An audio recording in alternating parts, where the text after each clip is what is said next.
औज़ुबिल्लाहिमिनश्शैतानिर्रजीम बिस्मिल्लाहिर्रहमानिर्रहीम। आप देख रहे हैं सी साइंस ट्यूट्स का चैनल और मेरा नाम है जी वकास। आज हम सी लैंग्वेज जो है उससे रिलेटेड एक टॉपिक आपके साथ कवर करेंगे जी। और इस वीडियो के अंदर मैं आपको बेसिकली स्टेप्स बताऊंगा कि कौन से जो स्टेप्स हैं जिनको हम यूज़ करते हुए एक सी का प्रोग्राम बना सकते हैं और फिर उस सी प्रोग्राम को हम एग्जीक्यूट कर सकते हैं।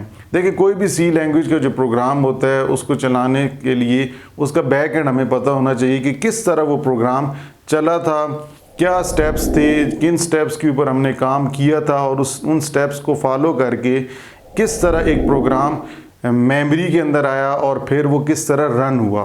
तो आज हम इस लेक्चर के अंदर हम सारी इसकी डिटेल इंफॉर्मेशन आपके साथ डिस्कस करेंगे। अच्छा जी, बेसिकली सबसे पहले आपने ये याद रखना है कि जो भी सी लैंग्वेज का जो प्रोग्राम होता है जब उसको लिखा जाता है तो वो सबसे पहले हम उस प्रोग्राम को क्रिएट करते हैं। मैं आपको स्टेप साथ साथ बता रहा हूँ, ठीक है जी। क्या करते हैं जी, क्रिएट करते हैं प्रोग्राम। सबसे पहले हम क्रिएट ए सी प्रोग्राम, हम पहले प्रोग्राम बनाते हैं। हमारा जो पहला पॉइंट होता है, पहला जो स्टेप है वो हम क्या करते हैं जी, create a C program. C language का जो प्रोग्राम है उसको हम क्रिएट से मुराद क्या है कि हम लिखते हैं, राइट करते हैं। हम प्रोग्राम, नया प्रोग्राम जो होते हैं वो डेवलप करने जा रहे होते हैं। अब सवाल यहाँ पे ये उठता है कि वो जो डेवलप हम करने जा रहे हैं वो किस तरह करेंगे, किस तरह हम प्रोग्राम लिखेंगे। बेसिकली हम सी लैंग्वेज की प्रोग्राम स्टेटमेंट्स लिखने जा रहे होते हैं, ठीक है।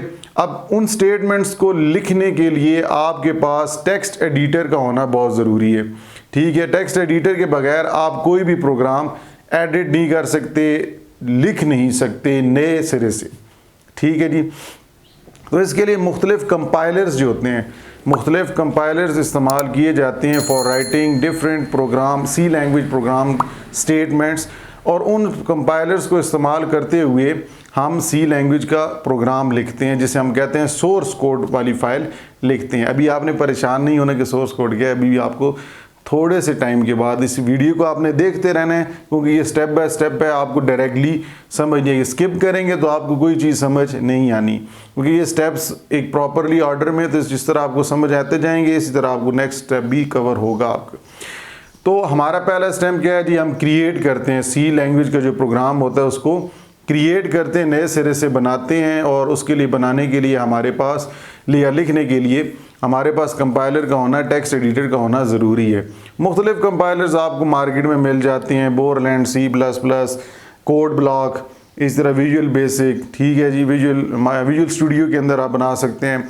इसी तरह आप कह सकते हैं टर्बो C++, डेव C++, मुख्तलिफ कंपाइलर्स हैं जिनके अंदर आप सी लैंग्वेज का प्रोग्राम लिख सकते हैं। तो ये सारे जो मैंने नाम लिए हैं बेसिकली ये क्या है, ये आपके टेक्स्ट एडिटर्स हैं, कंपाइलर्स हैं जिनके अंदर आप प्रोग्राम लिखेंगे, ठीक है जी। ये हमारा पहला स्टेप है।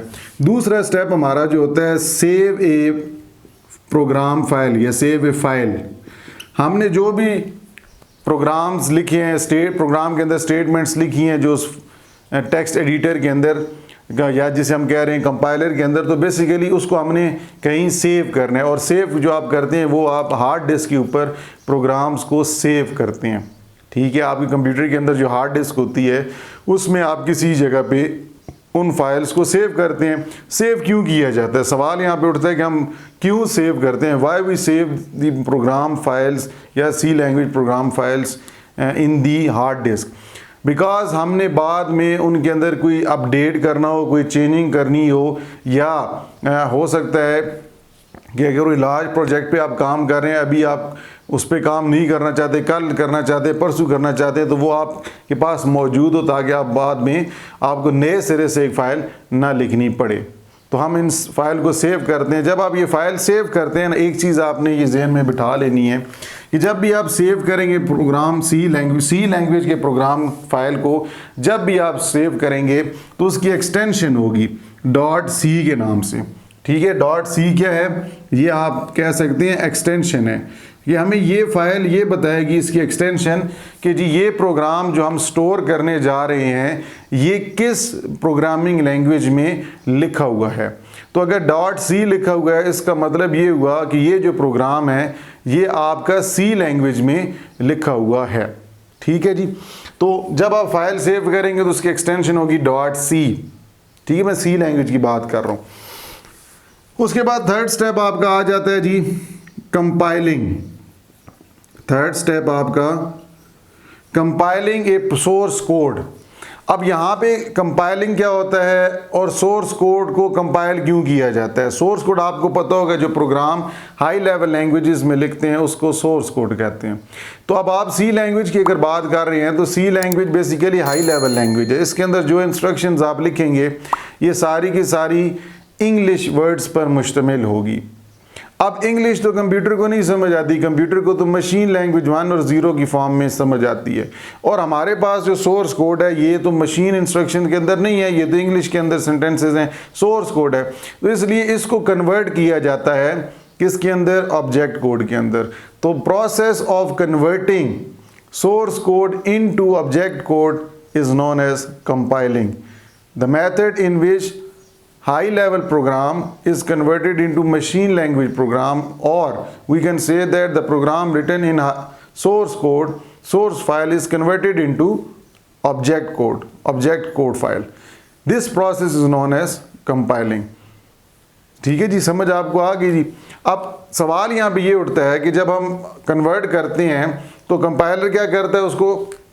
देखें, हमारे पास जो सोर्स कोड वाली फाइल है, ठीक है, सोर्स कोड वाली जो फाइल है ये हमारे पास सेव है जी .c के नाम से। ठीक है जी। अब इसको कंपाइलर कन्वर्ट करेगा। कंपाइलर क्या करेगा? कंपाइलर इसको कन्वर्ट कर देगा .obj में, और ये होती है जी ऑब्जेक्ट कोड वाली फाइल obj। इसकी एक्सटेंशन भी चेंज हो जाएगी, जी हाँ, .c के बजाय ये हो जाएगी .obj, क्योंकि ये ऑब्जेक्ट कोड में कन्वर्ट हो जाती है। अगर कोई प्रॉब्लम्स ना हो, अब आप कहेंगे प्रॉब्लम से क्या मुराद? प्रॉब्लम से मुराद कि जब आप प्रोग्राम लिख रहे हैं तो ड्यूरिंग प्रोग्राम डेवलपमेंट आपसे कोई मिस्टेक हो जाती है, कोई आप सिंटैक्स के अगेंस्ट चले जाते हैं। सिंटैक्स होता है, कुछ रूल्स होते हैं प्रोग्रामिंग लैंग्वेज के लिखने के, उससे अगर हट के आप लिखते हैं तो आपके कंपाइलर के अंदर एरर आ जाता है। तो अगर एरर आ जाए तो उसका हल क्या है? आपका प्रोग्राम ऑब्जेक्ट कोड में कन्वर्ट नहीं होगा, सोर्स कोड। आपको क्या करना होगा? उस एरर को ढूंढ के ख़त्म करना है, जिसको हम कहते हैं डीबग। उस एरर को जब आप ढूंढ के ख़त्म कर लेंगे, फिर आप कन्वर्ट करना चाहें तो आपका कंपाइलर की मदद से ऑब्जेक्ट कोड में कन्वर्ट कर सकते हैं। नेक्स्ट हमारा स्टेप आ जाता है जी लिंकिंग। नेक्स्ट हमारा स्टेप क्या है जी? लिंकिंग। लिंकिंग क्या होता है? देखिए, जब आप सी लैंग्वेज का प्रोग्राम लिखते हैं तो उसके अंदर आप शुरू में हेडर फाइल्स लिखते हैं, हैश इंक्लूड stdio.h वगैरह, वाइड मेन या इंट मेन से पहले।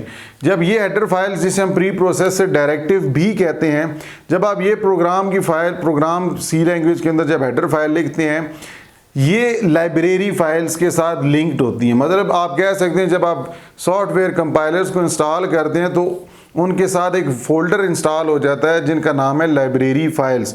उसमें वो सारी जो हेडर फंक्शंस हैं, हेडर फाइल्स हैं, उनका इस्तेमाल करने की तरीक़ाकार पहले से उसमें डिफ़ाइन किया गया होता है। आपने करना ये होता है कि आपने उनको सिर्फ शामिल करना है अपने प्रोग्राम में हैश इंक्लूड करके, ठीक है, जिसके बाद ब्रैकेट्स के अंदर आप हेडर फाइल्स लिखते हैं।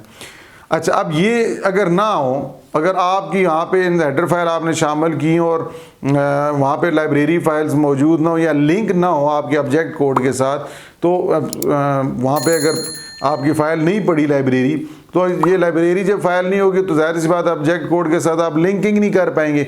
जब लिंकिंग नहीं होगी तो आप एग्जीक्यूटेबल फाइल नहीं बना सकेंगे। एग्जीक्यूटेबल फाइल जो होती है उसकी एक्सटेंशन होती है .exe, छोटे लफ्ज़ों में .exe, बड़े लफ्ज़ों में तो ये वायरस होता है, ठीक है।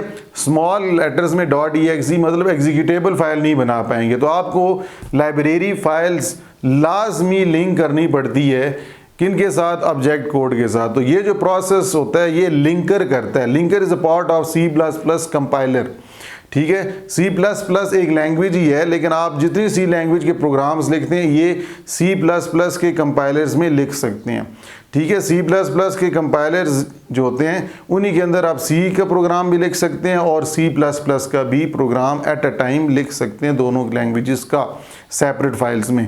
तो सी प्लस प्लस कंपाइलर का ये हिस्सा होता है। लिंकर क्या करता है, लिंकर ऑब्जेक्ट कोड को लाइब्रेरी फाइल्स के साथ लिंक करता है, कंबाइन करता है और एक फाइल बनाता है जिसको नाम हमने कहा एग्जीक्यूटेबल फाइल। और ये एग्जीक्यूटेबल फाइल आपकी बन जाती है जब कोई अगर एरर ना हो, लाइब्रेरी फाइल्स मौजूद हो। इसके बाद नेक्स्ट स्टेप जो 5 आपका आ जाता है लिंकिंग के बाद लोडिंग। लिंकिंग के बाद लोडिंग, जाहिर सी बात है अब आपने एग्जीक्यूटेबल फाइल बना लिया तो आप डायरेक्टली तो नहीं चला सकते। According to von Neumann design या वॉन न्यूमन के आर्किटेक्चर के मुताबिक जितने भी आजकल कंप्यूटर्स चल रहे हैं इन सब को ये कहा गया है कि आपने इंस्ट्रक्शंस कोई भी सॉफ्टवेयर रन करना है तो उसको आपको रैम में, मेमोरी में लोड करना है। तो वहाँ से इंस्ट्रक्शंस 1 बाय 1 फिर चलाई जाएंगी। लोड करने के बाद रैम के अंदर आपने कोई भी इंस्ट्रक्शंस जो हैं या कोई भी प्रोग्राम है, सॉफ्टवेयर, उसको लोड करना होगा। उसके बाद 1 बाय 1 आपकी इंस्ट्रक्शंस रन की जाएंगी।